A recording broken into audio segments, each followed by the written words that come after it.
Hello guys, good morning, नमस्ते, सत श्री अकाल। कैसे हैं आप लोग? उम्मीद करता हूं सभी लोग अच्छे हैं और अपनी पढ़ाई अच्छे से कंटिन्यू कर रहे हैं। सुबह के बज चुके हैं 9 और इस सुहावने मौसम में मैं अभिषेक वर्मा आप सभी लोगों का बहुत बहुत स्वागत करता हूं आपके अपने YouTube channel easy maths with Nehra sir पे, जहां हम आज कंपाउंड इंटरेस्ट की हमारी लास्ट क्लास में कंपाउंड इंटरेस्ट का डीआई सॉल्व करते हैं। फिर उसके बाद में हम कंपाउंड इंटरेस्ट को खत्म कर देंगे। तो ये हमारी कंपाउंड इंटरेस्ट की लास्ट क्लास होगी। तो इसका डीआई हम डिस्कस करते हैं, क्योंकि डीआई में थोड़ा सा टाइम टेकिंग होता है। हर बार आपको रेट ऑफ इंटरेस्ट से इंटरेस्ट कैलकुलेट करना होता है। तो बिना हम हमारा टाइम खराब करते हुए, बिना टाइम वेस्ट करते हुए शुरू करते हैं आज की क्लास इस डीआई के साथ। ये आज लास्ट क्लास होने वाली है आपकी। क्या कह रहा है? Study the following table carefully and answer the question. कि ये जो टेबल है इसको केयरफुली हमें स्टडी करना है और आंसर करना है क्वेश्चंस को। The following table shows the amount invested bye 5 different persons. कि ये जो टेबल है ये दिखाती है अमाउंट को जो 5 लोगों ने इन्वेस्ट किया। 5 लोगों ने जो अमाउंट इन्वेस्ट किया उसको, types of interest, time and rate, और उनके कैसा इंटरेस्ट है, कि कंपाउंड इंटरेस्ट है, सिंपल इंटरेस्ट है, कैसा। फिर उसके बाद में टाइम एंड रेट, टाइम भी बता रही है और रेट भी बता रही है। सम वैल्यूज आर मिसिंग, कुछ वैल्यूज मिसिंग है इसमें। जैसे आप देखो पूजा है, ये जो पूजा है इसकी हमें प्रिंसिपल नहीं दिया हुआ, पूजा की रेट नहीं दी हुई, इसका टाइम नहीं दिया हुआ। तो ऐसे कुछ कुछ चीजें मिसिंग है, कोई दिक्कत वाली बात इसमें नहीं है, हम कैलकुलेट कर लेंगे।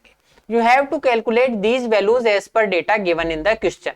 तो ये जो मिसिंग है और जो दी हुई है इनको हमें कैलकुलेट करना है जो डेटा क्वेश्चंस में आएगा उसके अकॉर्डिंग, जो डेटा क्वेश्चन में आएगा उसके अकॉर्डिंग। देखते हैं पहला डेटा क्या है। What approximate amount Pankaj will receive if the interest is compounded yearly for 3 years। कि अगर जो है 3 साल के लिए ब्याज चक्रवृद्धि है, 3 साल के लिए चक्रवृद्धि ब्याज है, तो पंकज को कितने रुपए मिलेंगे। पंकज को कितने रुपए मिलेंगे। पंकज कहां गया? ये रहा हमारा पंकज। तो पंकज ने 25,000 रुपए उधार लिए हैं। 25,000 रुपए लिए हैं। 3 साल के लिए 5% से सीआई निकालना है। 3 साल के लिए 5% से सीआई निकालना है, कोई बड़ी बारी बात नहीं है। रेट तो आ गई आपकी 5%, यानी 1/20। रेट आ गई 1/20। प्रिंसिपल दिया हुआ ही है, प्रिंसिपल कितना है? 25,000। निकाल देंगे, कोई बड़ी भारी बात नहीं। मतलब हर 20 से 21 हो रहा है। हर साल प्रिंसिपल से जो अमाउंट है एक साल में 20 से 21 हो रहा है। टोटल 3 साल में क्या होगा? 20 का क्यूब से 21 का क्यूब बन जाएगा। एक साल में 20 से 21 हो रहा है, तो टोटल 3 साल में क्या होगा कि एक साल में तो 20 से 21 हो रहा है, 3 साल में 8,000 से 9,261 बन जाएगा। 20 के क्यूब से 21 का क्यूब, क्योंकि सीआई है तो सीआई में इसी पावर में चीजें चलती है। तो आप देखो क्या है, 8,000 से 9,261 हो जाएगा। ये पूछ रहा है पंकज को 3 वर्ष बाद कितनी राशि प्राप्त होगी, कितना अमाउंट रिसीव होगा। हमें प्रिंसिपल 8,000 की वैल्यू 50,000 दी हुई है। कहने का मतलब यह है कि अगर प्रिंसिपल 8,000 होता तो मुझे अमाउंट मिलता 9,261। 8,000 की वैल्यू 25,000 दी हुई है, तो 9,261 की वैल्यू निकाल देंगे। अमाउंट हो जाएगा 9,261 बटा 8 इंटू 25, क्योंकि हर 8 की वैल्यू 25 है।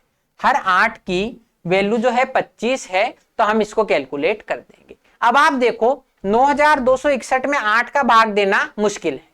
9,261 में 8 का भाग देना मुश्किल है, लेकिन ये सवाल समझता है हमारी तकलीफ, तो इसने कहा है लगभग, क्योंकि इसको भी पता है पॉइंटों में आएगा। तो ये वैल्यूज पूर्ण दी हुई है, तो हमें लगभग में आंसर निकालना है। तो लगभग कैसे कैलकुलेट करते हैं कि मुझे लगभग निकालना है, तो मैं अपने हिसाब से वैल्यू को थोड़ा ऐसे चेंज करूं कि ना तो चीजें फ्लक्चुएट हो ज्यादा और लगभग में आंसर आ जाए। 9,261 बटा 8 है, 9,261 बटा 8 है। अब आप देखो अगर मैं इसको थोड़ा सा चेंज करूं, केवल हल्का सा, और 8 से भाग देना आसान हो जाए, तो अगर मैं थोड़ा सा चेंज करूं और 8 से भाग देना आसान हो जाए, तो अगर मैं इस 9,261 को 9,260 लिख दूं, कोई बहुत ज्यादा मैंने चेंज नहीं किया, 1/8 है, मैंने 1/8 की कमी करी है 25 पर, तो 25 पर मैंने कमी कितने की करी, 25 इंटू 1/8 का फर्क पड़ेगा, तो लगभग 3 का फर्क पड़ेगा, तो कोई बहुत ज्यादा डिफरेंस नहीं है। तो इसका मतलब मैं इसको लगभग मैं ऐसे कर सकता हूं, 8 का भाग 2, 8 एकम 8, 8 पंजे 40 और 8 पंजे 40, 8 7 56.5, 1157.5 हो गया, 1157.5 हो गया कि अगर मैं लगभग इसको इस हिसाब से निकालता तो 1157.5 आता। अगर यहां पर 960 होता तो 1157.5 को 25 से गुणा कर दो, 1157.5 को 25 से गुणा कर दो, 25 पंजे 125, ये हो गया 187, 143, 280, 289। देखो क्या किया मैंने ये किया कि मैंने इसको 9260 कर लिया, उसमें 8 का भाग देने पर आया 1157.5, इसको 25 से गुणा कर दिया, तो कौन सी वैल्यू आई, 28,937.5। 25 से गुणा करने पर आप खुद गुणा करके देखो तभी कैलकुलेशन इंप्रूव होगी, मैंने भी आपके सामने किया है। इसको गुणा करने पर आएगा 28,937.5, 28,937.5। अब आप अप्रोक्सीमेशन कर रहे हो तो थोड़ा सा ध्यान रखो कि मैंने 1/8 की कमी करी है 25 पर, 25 पर 1/8 की कमी करी है, यानी कि लगभग 3 की कमी करी है। 25 का 1/8 3 पॉइंट समथिंग होगा, 3 की कमी होगी, तो लगभग इसको बढ़ा दो 3, इसको 3 बढ़ा देंगे तो आएगा 28,940, 28,940, ऑप्शन नंबर सी। ऐसे अप्रोक्सीमेशन आपको करना है कि मैंने एक ही तो कमी करी है, तो 1/8 इंटू 25 यानी लगभग 3 की कमी होगी, मुझे ध्यान है 3 की कमी होगी, 28,937.5 आ गया, 3 जोड़ दूंगा 28,940। या आप इतना भी कर दोगे, आप वो 3 का दिमाग ही मत लगाओ, केवल इतना सा कर दो, तो इसके आसपास ऑप्शन यही है कि मुझे लगभग निकालना था और इसके जस्ट आसपास ऑप्शन यही है, तो ऑप्शन नंबर ए मेरा आंसर हो जाएगा। ऐसे थोड़ा सा दिमाग लगाओ तो चीजें आसान हो जाएगी, आप कैलकुलेशन से बच जाओ। नेक्स्ट क्वेश्चन देखो, एक कंडीशन क्या है, आप देखो आपको केवल हार्डवर्क नहीं करना, कहते तो हैं hard work is the key of success, पर आपको थोड़ा सा स्मार्ट अप्रोच से करना है, तभी आप दूसरों से आगे निकल पाओगे। तो स्मार्ट अप्रोच ही हम यहां डिस्कस कर रहे हैं। नेक्स्ट क्वेश्चन क्या है हमारी, at what rate of simple interest does the amount of Puja become 5 times her principal in the given time. कि अगर पूजा जो है उसकी रेट ऑफ इंटरेस्ट क्या हो, पूजा की रेट ऑफ इंटरेस्ट क्या हो कि दिए हुए टाइम में उसकी राशि 5 गुना हो जाए, दिए हुए राशि टाइम में उसकी राशि 5 गुना हो जाए, वो भी सिंपल इंटरेस्ट पे, सिंपल इंटरेस्ट पे 5 गुना हो जाए। देखते हैं क्या है, मतलब 5 गुना राशि हो जाए बढ़कर, राशि 5 गुना हो जाए मतलब इंटरेस्ट मिलना चाहिए 4 गुना, राशि बढ़कर 5 गुना हो जाए, मतलब 1 थी तो बढ़कर 5 हो जाए, मतलब मुझे ब्याज कितना मिलना चाहिए 4, मुझे ब्याज मिलना चाहिए 4 ब्याज मिलेगा 1 पर, तो कितना परसेंट हो गया 400%।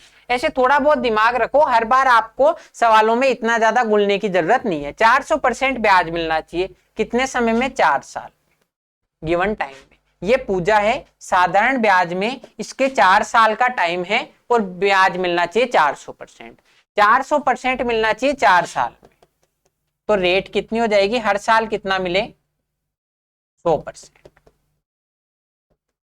400% मिलेगा 4 साल में, हर साल कितना मिले 100%, ऑप्शन नंबर डी आंसर। अब इतनी आसानी से आप कर सकते हो कि 1 से बढ़कर 5 होनी है, 400% का ब्याज मिलेगा 4 साल में, तो हर साल रेट कितनी होगी 100%। थोड़ा सा दिमाग लगाओ, कोई बहुत बड़ी बात नहीं है इन क्वेश्चंस को करना, आराम आराम से अगर आप इन क्वेश्चंस को करोगे तो भी आंसर आ जाएगा।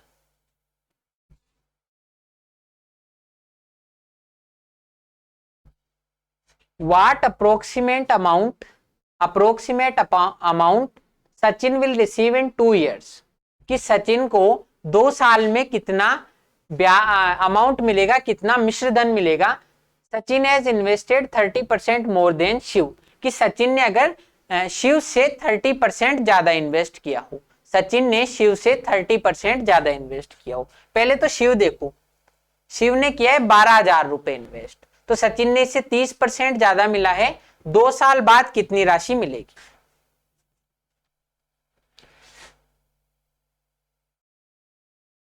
शिव ने किए हैं 12,000 रुपए इन्वेस्ट और सचिन ने 30% ज्यादा किया है।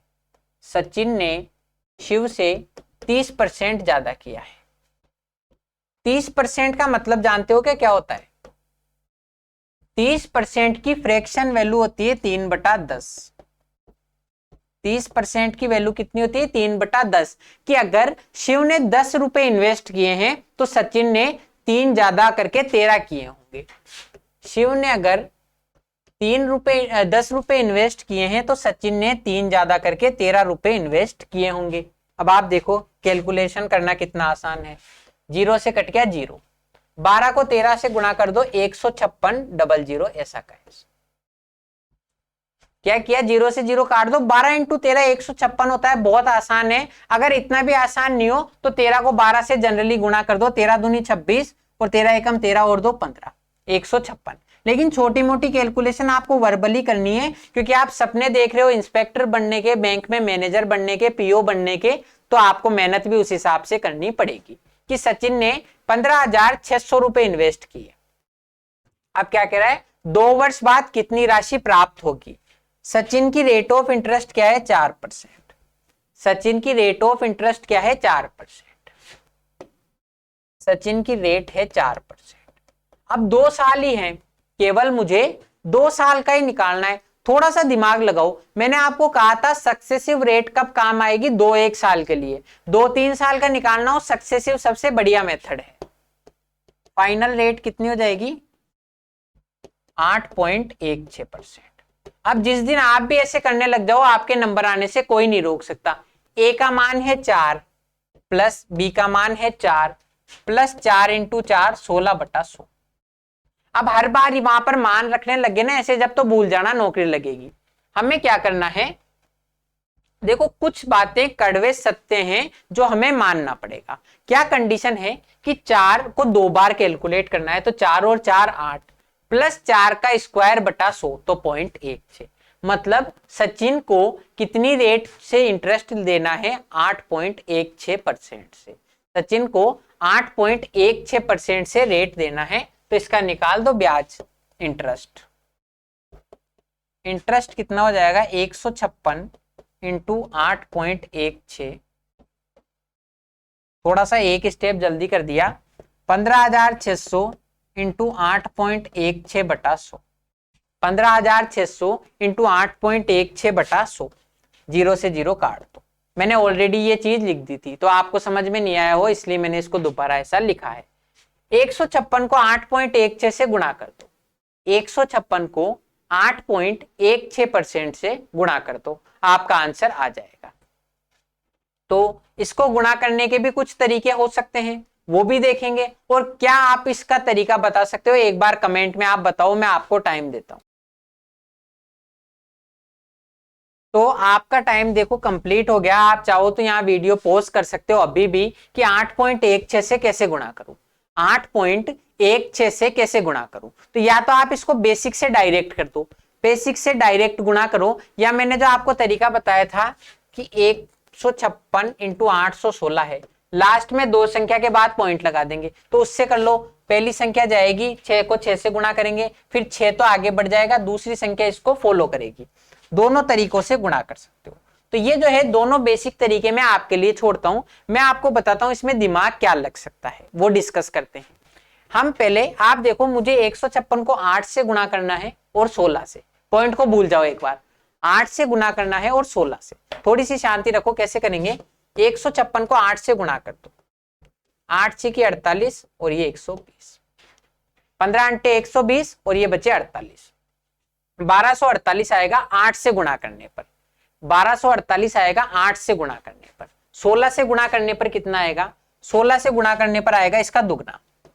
अगर मैं 16 से गुणा करूं तो आएगा इसका दुगना 2496। इसका दुगना आएगा 2496। मतलब मुझे 8.16 से गुणा करना है, 8.16 से, मतलब 8 प्लस 16/100 से, 8.16 यानी कि 8 प्लस 16/100 से। 16/100 कितना, यही तो होगा, 8 प्लस 16/100, तो ये 8 को जोड़ दो प्लस 16/100 को जोड़ दो। ये तो 16 की वैल्यू आई है, 0.16 की वैल्यू निकालनी है, इसलिए मैंने दो संख्या छोड़ के पॉइंट लगा दिया। दोनों को जोड़ दो 1272.96। अब आप देखो उससे भी गुणा करते तो इतना फास्ट नहीं हो सकता था, मैंने सिर्फ इसमें इतनी सी कैलकुलेशन की कि 8 से गुणा किया 1248, 16 का इसका दुगना होगा। 0.16 से करना है तो दो संख्या छोड़ के पॉइंट लगा दो और दोनों को जोड़ दो, 48 और 24 72। अब इससे फास्ट आप कर दो तो आपको फिर भी मेडल मिलने के आप हकदार हो, मुझे बता देना, मैं आपको पर्सनली मेडल दे दूंगा। तो आया 1272.96, या इसको लगभग 1273 लिख सकता कि 1272.96 है 1273। मुझसे पूछ रहा क्या है, इंटरेस्ट पूछ रहा है क्या, मुझसे पूछ रहा है कितनी राशि प्राप्त होगी, लगभग कितनी राशि प्राप्त होगी। तो लगभग का हमने पहले ही कर दिया, राउंड फिगर कर दिया। अमाउंट पूछ रहा है, तो अमाउंट क्या होता है, प्रिंसिपल प्लस इंटरेस्ट। अमाउंट क्या होता है, प्रिंसिपल जो है आपका 15,600, उसमें ब्याज जोड़ दो, तो ये हो गया 16,873। 15,600 में 1200 जोड़ो तो 16,873 और 16,873, ऑप्शन नंबर 20 का आंसर हो गया। अब इतनी समझदारी से अगर आप करोगे तो कैलकुलेशन भी आपका कुछ भी नहीं बिगाड़ सकती। बिल्कुल आसानी से मैंने किया कि 30% ज्यादा है तो 12,000 की जगह 15,600। रेट कितनी होगी, 4% से 2 साल के लिए 8.16। अब आप इसको रेशो से करते, देखो वो भी समझाऊं, रेशो से करते तो 25 से 26 होता है 1 साल में, 2 साल में होता है 625 से 676। 625 की वैल्यू 15,600 है तो 676 की वैल्यू निकालो। बहुत ज्यादा टाइम टेकिंग लगता है वो होता वे, और आपको टाइम ही बचाना है, वहां टाइम ही बचाना है। तो आपको खुद समझना है कि कब मेरे लिए रेशो फायदेमंद होगा और कब मेरे लिए रेट निकालना फायदेमंद होगा। अगर ये वैल्यू 25 से डायरेक्टली कटती 625 से तो मेरे लिए रेशो ज्यादा इजी होता, लेकिन यहाँ रेशो इजी नहीं है, तो मैंने रेट निकाला, 8 से गुणा किया तो और 0.16 जोड़ दिया, तो 1273 रुपए ब्याज हो गया, तो 16,873 रुपए मेरा फाइनल अमाउंट आ गया। नेक्स्ट क्वेश्चन,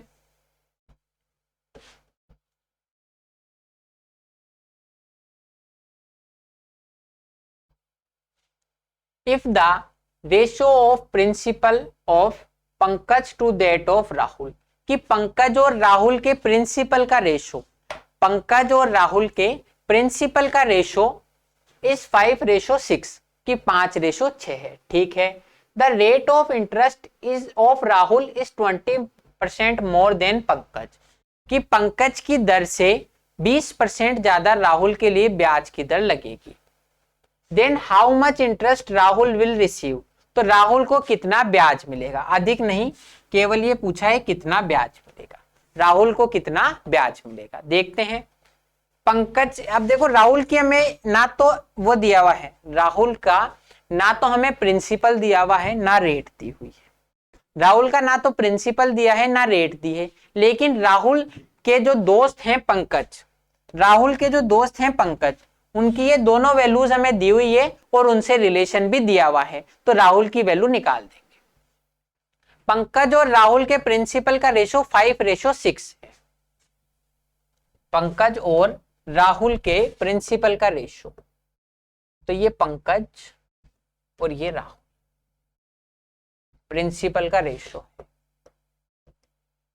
5:6, कि अगर पंकज का 5 है प्रिंसिपल तो राहुल का 6 होगा।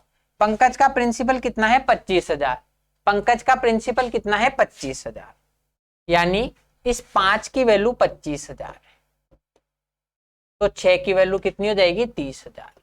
लो भाई दोस्तों, राहुल का प्रिंसिपल तो आ गया, किसके 25,000 है तो इसका होगा 30,000। अब नेक्स्ट पे आते हैं,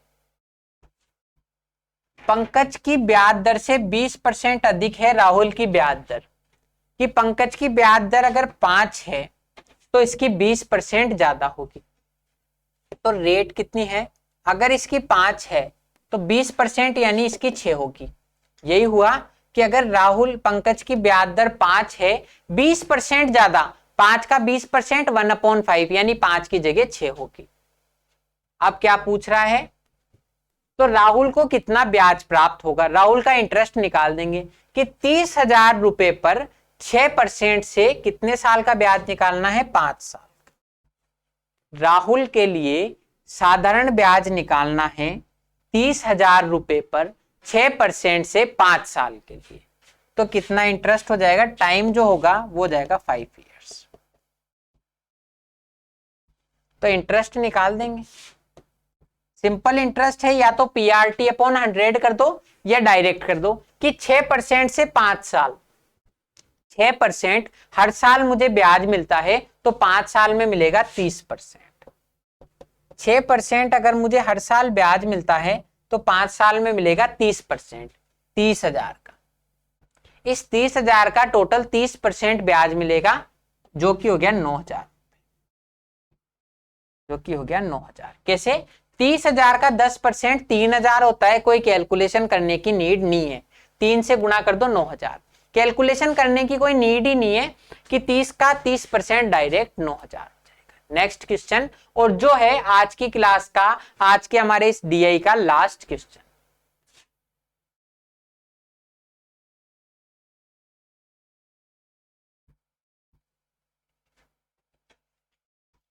What is the principal of Pooja if she received 35360 as amount after 4 years? कि पूजा का प्रिंसिपल क्या है, पूजा का प्रिंसिपल क्या है अगर उसको 35,360 रुपए मिले हैं 4 साल के बाद। Ratio of interest of rate of Shiv to Puja is 2:3। अच्छा, एक चीज और दी हुई है कि शिव और पूजा के इंटरेस्ट का जो रेशो है, रेट ऑफ इंटरेस्ट का, रेट ऑफ इंटरेस्ट का रेशो 2:3 है, कि अगर शिव के 2 के हिसाब से ब्याज लग रहा है तो पूजा के लग रहा है 3 के हिसाब से। यह है शिव और यह है पूजा। शिव की पूजा होगी, शिव की पूजा होगी। अच्छा, मैं किसी सेंस में नहीं कह रहा दिल वाले दुल्हनिया के, मैं यूं कह रहा हूं शिव जो है हमारे भगवान, उनकी पूजा होगी। तो यहां पर क्या है, हिंदी में किसी भी भाषा में हर एक बात के कई अर्थ निकाले जा सकते हैं, लेकिन आपको समझना है जो अर्थ हमारे काम का हो वही कीजिए। और अभी हम क्वेश्चन कर रहे हैं कि शिव और पूजा के इंटरेस्ट का, रेट ऑफ इंटरेस्ट का रेशो है 2:3, कि अगर शिव के 2 ब्याज लग रहा है तो पूजा के 3 लगेगा। अब आप देखो शिव के कितना ब्याज लग रहा है, 6। शिव की रेट ऑफ इंटरेस्ट है 6%, कितनी इंटरेस्ट है, 6%, तो यानी कि 2 की वैल्यू है 6%। शिव की रेट ऑफ इंटरेस्ट है 6%, तो पूजा की कितनी हो जाएगी, 9%। 2 की वैल्यू अगर 6% है तो 3 की वैल्यू 9% हो जाएगी। अब मुझे पूछ रहा है कि अगर 4 साल बाद अमाउंट मिला 35,360 रुपए, तो उसने इन्वेस्ट कितने किए थे। प्रिंसिपल हमसे पूछ रहा है और आपको अमाउंट दिया हुआ है 4 साल बाद। सिंपल इंटरेस्ट से कैलकुलेट कर रहे हैं, सिंपल इंटरेस्ट से कैलकुलेट कर रहे हैं, टाइम है 4 इयर्स का। मतलब पूजा को हर साल 9% ब्याज मिलता है, पूजा को हर साल 9% ब्याज मिलता है, तो टोटल 4 साल में इंटरेस्ट कितना मिलेगा, 36%। कि पूजा को हर साल 9% ब्याज मिलता है, 4 साल में मिलेगा 36%, यानी इसका अमाउंट कितना हो जाएगा, 136%। यही होगी वैल्यू कि 100% तो जो मैंने प्रिंसिपल इन्वेस्ट किया वो, और 36% इस पे ब्याज मिला, तो मेरा अमाउंट कितना हो जाएगा, 136%। उसकी वैल्यू सवाल में दी हुई है 35,360, उसकी वैल्यू दी हुई है सवाल में 35,360, तो प्रिंसिपल की वैल्यू निकाल दूंगा, प्रिंसिपल हो जाएगा 100%। प्रिंसिपल पे ही तो काउंट होता है कि 136% की वैल्यू 35,360 रुपए है, तो 100 की वैल्यू हो जाएगी 35,360 बटा 136 इंटू 100। बटा 136 इंटू 100। अब आप देखो इसको कैलकुलेट कैसे करोगे, कैलकुलेट कैसे करोगे। 136 है या इसको 17 इंटू 8 लिख सकते हैं, 136 को 17 इंटू 8 लिख सकते हैं, 17 अंटे 136। तो या तो ये 8 से कट जाए या फिर कट जाए 17 से, तो हमारा काम आसान हो जाएगा। तो देखते हैं 8 से काटना ज्यादा इजी लग रहा है क्योंकि 360 4 से 8 से भी पूरा डिविजिबल है। 8 से डिविजिबिलिटी चेक करनी है, लास्ट के 3 डिजिट देख लो। 360 8 से डिविजिबल है तो पूरी संख्या हो जाएगी। 8 से काट दिया 17 बार, 8 से काटा 8 चौक 32 बचे 3, 8 चौक 32, 8 दूनी 16 और 0, 8 दूनी 16 और 0। अब देखते हैं क्या ये 17 से डिविजिबल हो जाए क्या। तो 17 से भी डिविजिबल है, इससे आसान तो हो ही नहीं सकता।